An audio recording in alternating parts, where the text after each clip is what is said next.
Assalamualaikum warahmatullahi wabarakatuh. Selamat pagi anak-anak ibu. Sebelum memulai pembelajaran hari ini, alangkah baiknya kita berdoa terlebih dahulu. Doa dimulai, doa selesai. Pada pembelajaran hari ini kita melanjut pada materi sebelumnya, yakni kita masih membahas mengenai kaidah dan ciri kebahasaan teks editorial. Pertama, di dalam teks editorial itu, dalam kebahasaannya itu ada berisi opini tentang isu yang sedang hangat dibicarakan.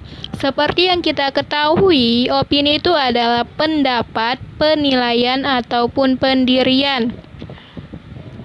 Dia dikatakan opini karena dia itu kebenarannya masih perlu diuji, dan dia masih berupa pendapat.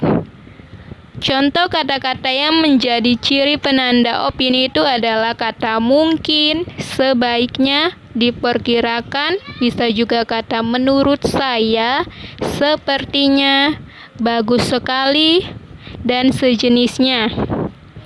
Selanjutnya, yang kedua dilengkapi fakta untuk memperkuat argumentasi. Fakta itu adalah hal ataupun keadaan ataupun juga peristiwa yang merupakan kenyataan ataupun sesuatu yang benar-benar terjadi dan tidak dapat diragukan lagi kebenarannya. Jadi fakta itu diperkuat dengan angka-angka dan juga dengan data-data. Selanjutnya, yang ketiga, menggunakan bahasa yang mempengaruhi pembaca. Berikut ini contohnya. Berpolitik bagi perempuan bukan hanya pilihan, namun harus didorong dan didukung sepenuh hati lewat kebijakan strategis. Seharusnya, uang bagi perempuan harus diperlebar. Tidak sekedar 30 ruang bagi perempuan itu harus diperlebar, tidak sekedar hanya 30%, namun harus sejajar dengan laki-laki. Begitu pula dalam pilkada Jateng ataupun Jawa Tengah. Jadi di sini yang berisi mempengaruhi itu adalah kata di mana bahwasanya perempuan itu bukan hanya pilihan, namun dia harus didorong dan juga didukung dengan sepenuh hati.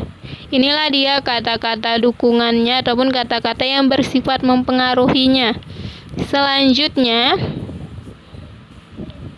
yang keempat, menggunakan kalimat yang efektif. Yaitu kalimat efektif itu dia harus singkat, padat, dan jelas, dan juga dapat dipahami. Jadi penyebab dari kalimat yang tidak efektif itu kalau kalimat yang tidak efektif yaitu dia berlebihan, kemudian tidak memiliki subjek, rancu, adanya kata depan yang tidak perlu, salah nalar, kesalahan bentuk kata, pengaruh bahasa asing dan bahasa daerah, itu dia katanya tidak efektif. Kalau efektif maka dia harus katanya singkat, padat, jelas, dan juga dapat dipahami. Kelima, pemakaian istilah tertentu sesuai dengan permasalahan yang diangkat. Macam-macam kata serapan dalam bahasa Indonesia. Pertama dari cara adopsinya. Contohnya ada kata pelajah, ada juga kata mall. Itu maknanya sama. Kemudian yang kedua dari cara adaptasi. Contoh kata kualitas dan juga maksimal. Itu dari adaptasi diambil.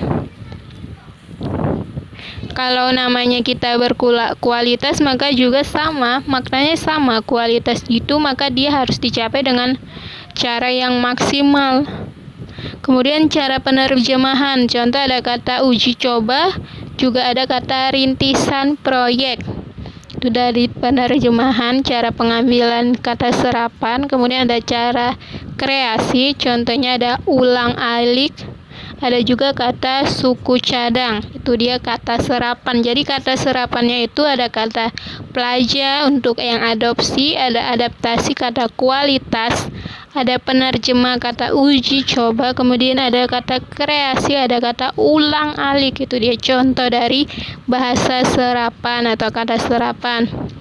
Kaidah kebahasan teks editorial itu tergolong ke dalam kaidah kebahasaan yang berciri bahasa jurnalistik ataupun bahasa-bahasa yang biasa digunakan dalam penulisan berita. Dan umumnya teks editorial itu adanya di dalam teks berita. Ciri bahasa jurnalistik dalam teks editorial itu pertama, dia menggunakan kalimat retoris. Kalimat retoris adalah kalimat pertanyaan yang tidak ditujukan untuk mendapat jawaban. Jadi, pertanyaan-pertanyaan tersebut dimaksudkan agar pembaca merenungkan masalah yang dipertanyakan tersebut sehingga tergugah untuk berbuat sesuatu atau minimal berubah pandangannya terhadap isu yang dibahas dalam teks. Di sini dalam buku paket kalian, kalau kalian punya, di situ ada teks kado tahun baru 2014 dari Pertamina. Dalam kalimat retorisnya itu terdapat pada paragraf 4, ya ini contohnya, benarkah pemerintah tidak tahu atau diberitahu mengenai rencana Pertamina menaikkan harga LPG? Pertanyaan ini tidak perlu dijawab oleh pemerintah. Namun di sini kan pemerintah bisa merenungkannya dan kita sebagai pembaca juga bisa merenungkannya. Tentu pasti ada jawabannya, tapi kita juga nggak perlu menjawabkan. Namanya untuk kenaikan LPG pasti tentunya harus tahu juga pemerintah mengenai hal itu. Tidak mungkin Pertamina bergerak sendiri kan.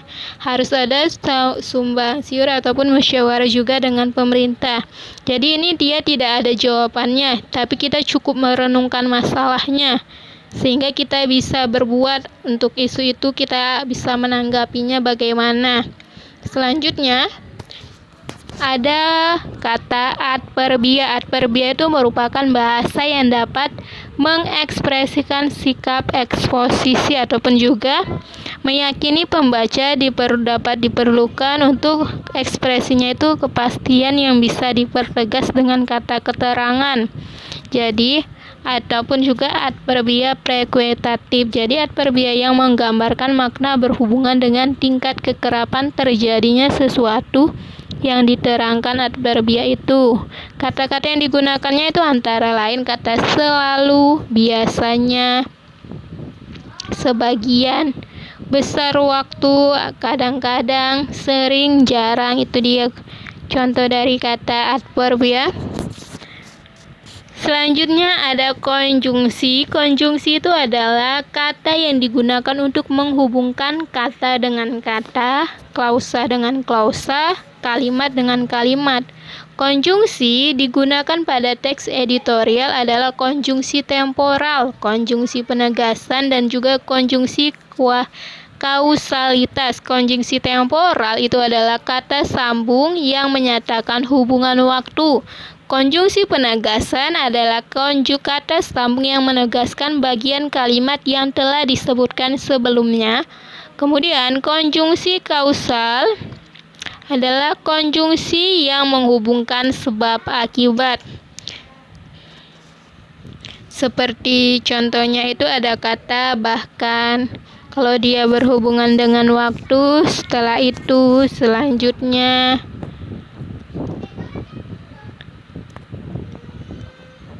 Kalau dia berhubungan dengan kausal, sebab akibat, contohnya akibatnya, dampaknya. Itu dia. Selanjutnya ada perba material, yaitu perba yang menunjukkan perbuatan fisik ataupun peristiwa. Contohnya menanam, mengambil, membuang, itu kan dia mengandung perbuatan fisik. Menabrak, memukul, itu contoh perba material. Kemudian ada perba relasional, yaitu perba yang menunjukkan hubungan, intensitas, dan milik. Dia perba yang pertama itu tergolong ke dalam perba relasional di identifikatif, sedangkan perba yang kedua Dan ketiga itu tergolong ke dalam verba relasional atribut. Kemudian verba mental adalah verba yang menerapkan persepsi, misalnya melihat, merasa, kemudian juga afeksi, suka, khawatir, dan juga kognisi, berpikir, mengerti. Pada verba mental terdapat partisipan pengindra, contohnya saya ataupun seser, dan juga ada fenomenanya.